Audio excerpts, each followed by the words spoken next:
Another great influence of that era was James Baldwin. And I had read his book, Notes of a Native Son, which just electrified me, and particularly the autobiographical introduction. And he ended up saying his aim and goal, he said, I want to be an honest man and a good writer. And I thought, wow, what better goal could one have? I think it's Dan who introduced me to James Baldwin in The White Horse. And I remember when I was at college, I read the essay about being in prison in Paris, and I remember weeping in my apartment reading that essay. I was very impressed with, I was very moved by his work.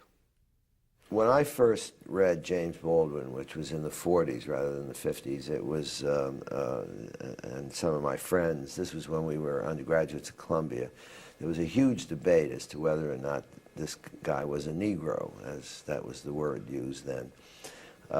Some people thought he must be because of the subject matter. He was writing about Harlem and so on, but no one had ever read anything like this. I'm a writer, and I know I'm a Negro. I'm an American Negro, but that means that that's a title or a label or a way of defining a person which is imposed on one from above. I'm an American Negro in the eyes of the American Republic. Now later on, of course, I had to become an American Negro in my own eyes, which is a very different matter. But I don't think that one can be labeled ultimately this way. Well, James Baldwin came through like a thunderbolt, not only in New York, but all over the country. I mean, he was known to people who had read his stuff and who had heard him speak. He really was a preacher. I mean, in the sense of the black preacher with the dynamics and all that. He really was something. Even in conversation, he could be like that. If one has got to prove one's title to the land, isn't 400 years enough? 400 years, at least 3 wars. The American soil is full of the corpses of my ancestors. Why is my freedom or my citizenship or my right to live there, how is it conceivably a question now? But he wrote a piece for The New Yorker, which was The Fire Next Time, which later became the book. And that, I mean, he didn't say anything that was new, but he said it with such fire and depth and anger about the state of black consciousness and conditions in the United States, that was a pivotal kind of piece of writing. I picked the cotton, and I carried it to market, and I built the railroads under someone else's whip for nothing. For nothing.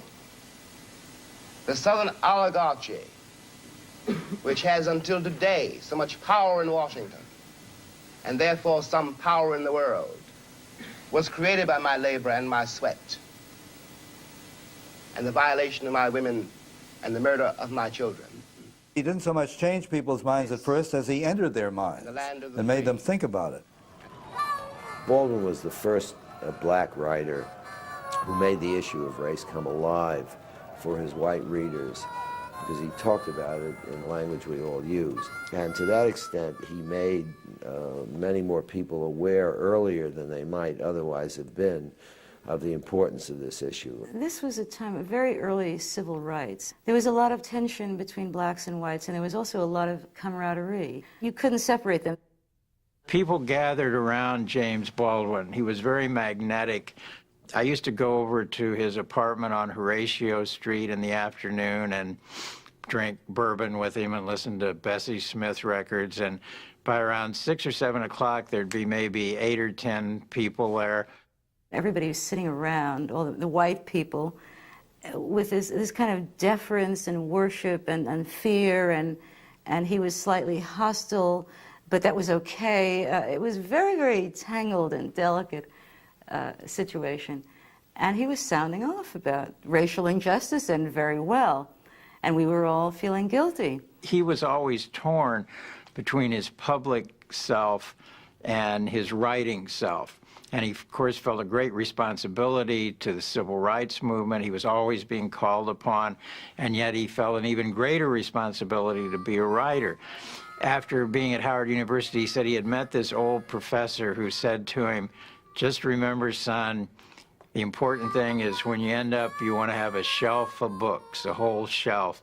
And I remember Baldwin looking at me then like he was passing it on, and he says, "Remember, baby, a shelf of books, a whole shelf."